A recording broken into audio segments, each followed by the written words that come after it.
There seems to be this rumor going around the internet that Allen Edmonds' quality has been declining and their price has been increasing over the past decade or so. Now, the world is constantly changing, and of course, we're always going to see an increase in price of manufactured goods and labor due to things like inflation. The company Allen Edmonds has also changed ownership a number of times in the past decade or so, and that can definitely have an effect on price and quality of their products. So I have here 4 pairs of Allen Edmonds dress shoes and dress boots that I purchased at different points of the past decade. So this will be a great opportunity to take a look at how they were making shoes 8 to 10 years ago versus how they're making shoes today. And just a quick reminder, this video is not sponsored by any company, not Allen Edmonds, not any other shoes that I talk about. This is purely my opinion based off of my experience. No one asked me to make this video, so I can just say whatever I want and tell it to you guys like it is. Speaking of sponsorships, we do have to thank our sponsor, which is you. Thank you so much for watching. Thank you so much for subscribing. If you haven't already, quick reminder to consider doing so. With that being said, let's get on with it. It's actually 5. It's 5 shoes I have, not 4 shoes. I miscounted. Let's take a look, or let's go all the way back to 2016, which is when I got the Allen Edmonds Higgins Mill Brown Chrome XL boot. Purchased these boots for about $250. They came out, they were on sale for their manufactured retail or whatever, their list price, full price $350, marked them down to $250. I figured because of the day-night sole, I went ahead and pulled the trigger. The boot has been absolutely flawless. You could see it's just nice and shiny. There is not a whole lot of creasing right here on this one.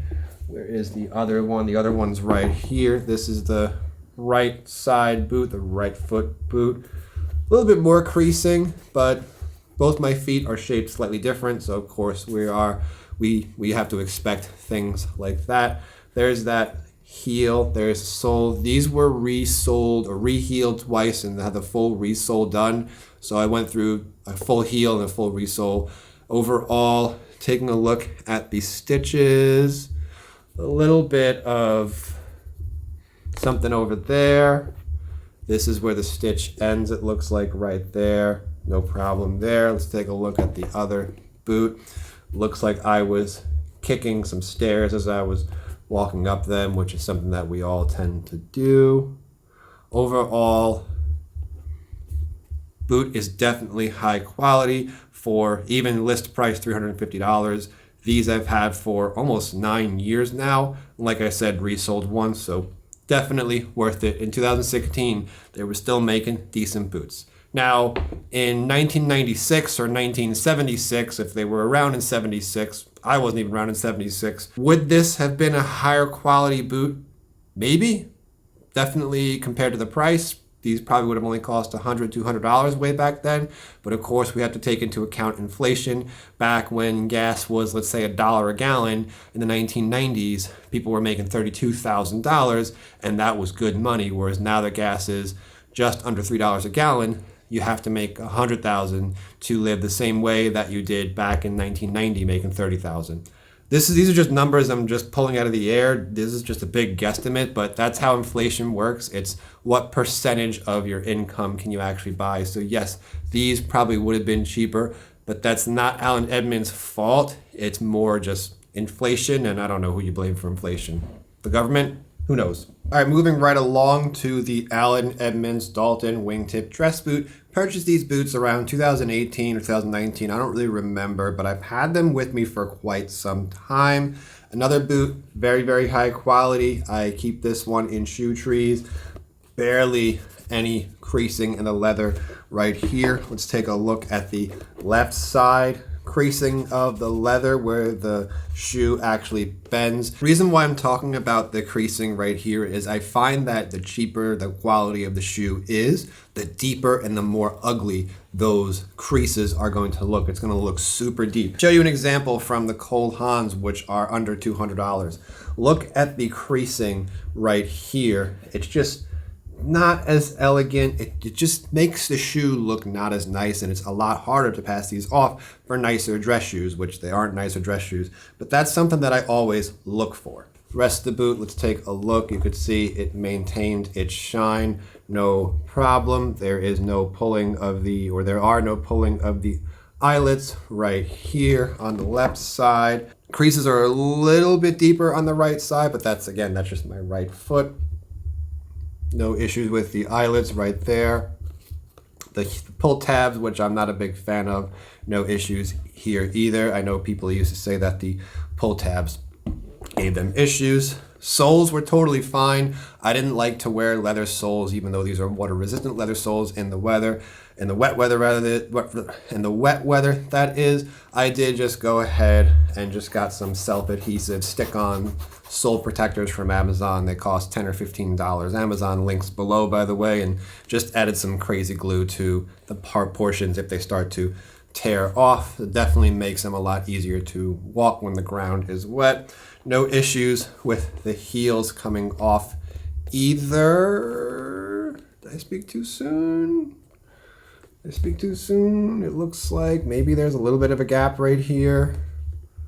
Don't know what that's about, but is it on this one? It's a little bit on this one too. I don't really know what that's about.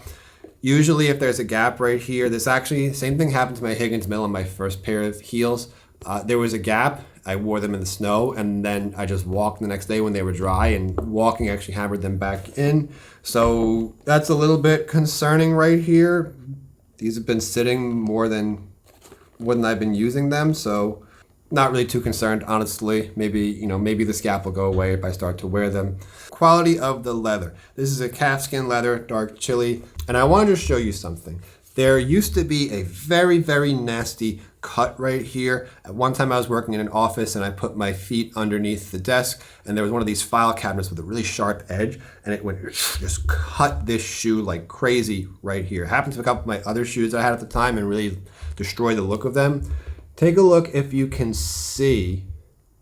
It's barely noticeable. And of course, I did have to get home and polish it up a whole bunch with that dark chili shoe polish, but it looks like you could still see the cuts in the leather, but overall, it's still looking really decent. So they were selling them for $500. You can get them usually for $350 to $300. Unfortunately, they discontinued them, which just kind of sucks. I don't know why they did that. Like I said, they changed hand a bunch of times, so maybe it wasn't profitable or whatever genius reason that they came up with. But anyway, Allen Edmonds shoes from 2018, which was just 6 or 7 years ago. Quality was still top notch. Now it's time for us to take a look at the Higgins Mill weatherproof boot. Purchased these around the same time as the Dalton boot, and honestly, these are the only pairs of Allen Edmonds that I am disappointed with.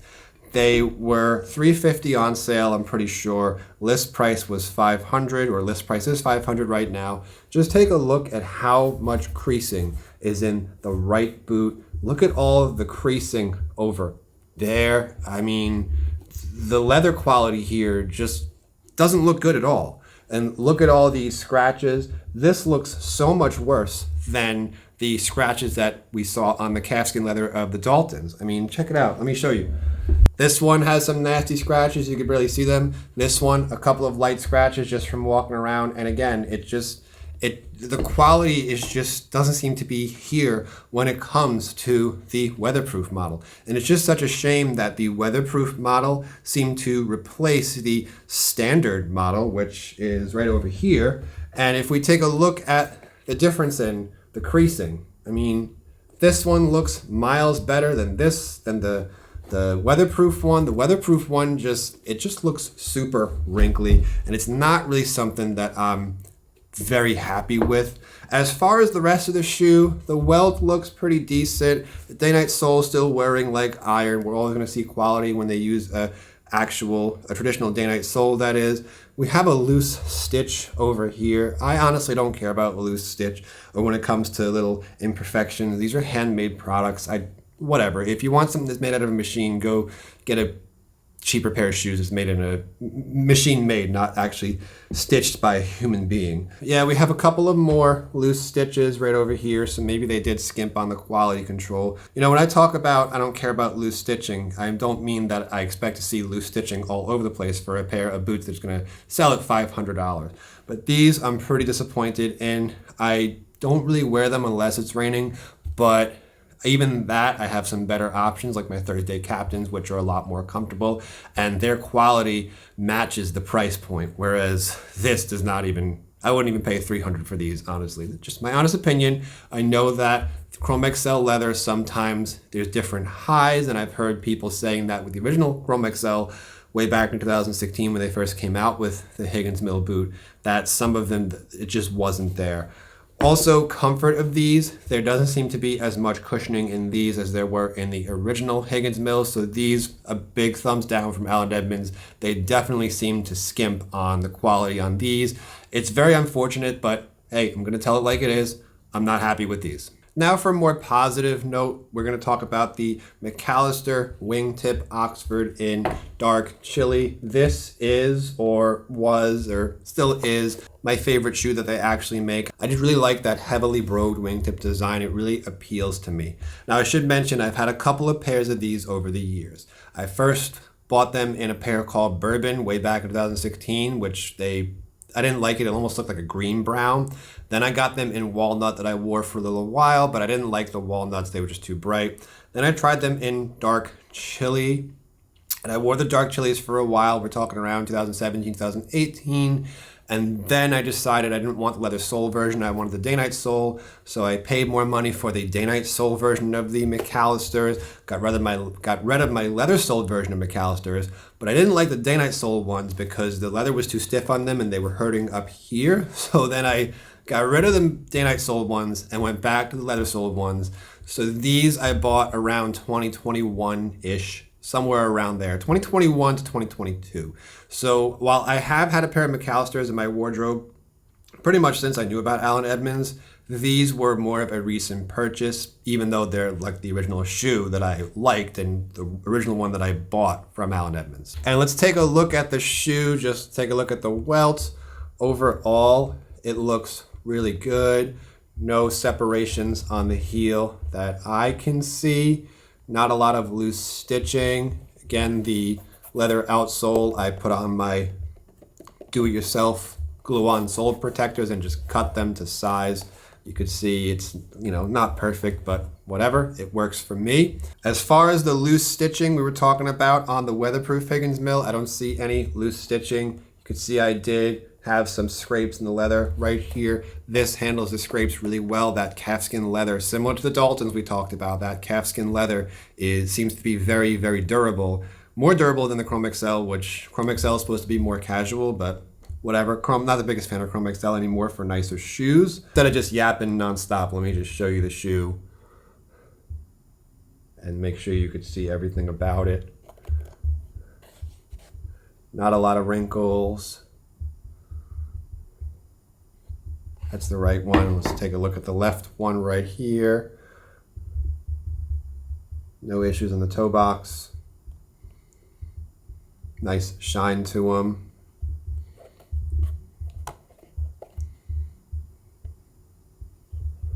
The wrinkles right there, so the light hits it, you can see. So no issues at all with these. I should mention that back around 2018, 2019, I was looking at a pair of Allen Edmonds in one of the stores, and I found that they made the tongues extremely thin. I thought it was because they were cutting cost. The store associate at the time told me, oh, it's because people have more discomfort up here, so we softened them up for them. I thought that was kind of just a gimmicky answer that say, yeah, it's better for people, when it was really just a cost-cutting measure. This is back in, again, 2018, 2019, right before 2020 era. But I'm happy to report that back in 2022, these tongues are definitely a little bit more thick than I remember them being. They just felt very flimsy back then. And I'm like, come on, you think people don't notice that? So quality is very good on these. I don't wear them a lot just because they're not very comfortable. They're decent, but I should get rid of them, honestly, but they're my favorite shoe. I don't mind holding on to them a little while longer, just making sure maybe I will find a time in my life where I'm wearing these a lot of times, or maybe they will get more comfortable the more I wear them. Who knows? I've worn them quite a bit. They are pretty broken in, but we'll see. But they're my favorite shoe as far as the way it looks, and the quality on them is still top notch. The last but certainly not least, the Landon captoe dress boot. Recently got these, so these 2024, this is how they're making shoes. Let's take a look at the welts, see if we see any loose stitching. You see loose stitching over there? Yeah, there's some loose stitching back here. Loose stitching back there. Right around that area. Okay, what about around the welt? Don't see any around the welt. Don't see any anywhere else. I have not polished these at all since I got them, and I've worn them a couple times already. You could see they're already starting to get broken in. With there's the imprint of my ankle right there. Let's take a look at this one. Yeah, still a little bit of loose stitching back here. They must be skimping out back here. Either they're skimping out or the pants that you wear constantly are rubbing and then loosening the stitch. I still think they should be paying attention to that just because can't cut corners. Not saying they are cutting corners, but who knows? Well, it looks good. Hide my face. There is a little bit of loose stitching over here. A little bit of loose stitching over here, but overall, pretty good. Day-night sole, of course, wearing like iron. And let's take a look at the creases in the leather. Creases in the leather on the left side, not an issue. Creases in the leather on the right side, which is more of an issue for me, the way my feet are. Really not much of an issue here. So in 2024, it looks like the quality is definitely still top notch. The leather on these definitely feels similar to the leather used in the Dalton wingtip dress boots. The tongue does feel, let me see. Tongue on this one, a little stiffer, a little bit softer, a little bit, not much. I don't know, maybe they're using a cheaper leather. We'll have to see. But yeah, overall, definitely say they're still making a pretty decent product in 2024. So are Allen Edmonds dress shoes and boots worth the cost you're paying? In my opinion, yes, unless you go with the weatherproof version of the Higgins Mill. This is the only shoe that I was disappointed with. All these loose stitches over here, it's just pretty unacceptable. Again, bought this back a couple of years ago, so maybe they've changed their ways. Maybe I got a bad batch. Who knows? Things change.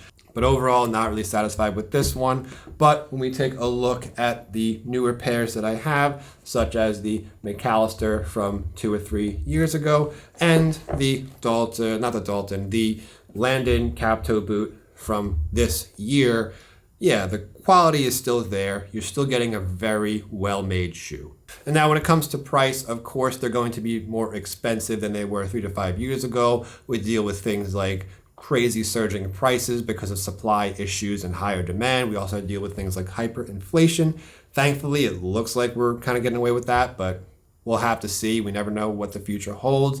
That's not all Allen Edmonds' fault. It's everywhere you look. When prices go up, everyone has to raise prices to stay in business. So just be careful if you're going to go out and buy a pair of Allen Edmonds Higgins Mill weatherproof boots. I know I talked this boot up a lot. However, the original one has been discontinued. You're definitely going to want to see them. Don't just buy them online and start walking around, take them for a walk around the block, because then you're going to have to keep them. You're not going to be able to return them. Definitely try to get to a store, see if you can see them in person before actually purchasing them. And of course, wait for a sale. Don't buy these at full price. At full price, $500 for a pair of boots like this, not worth it in my opinion. As always, thanks for watching.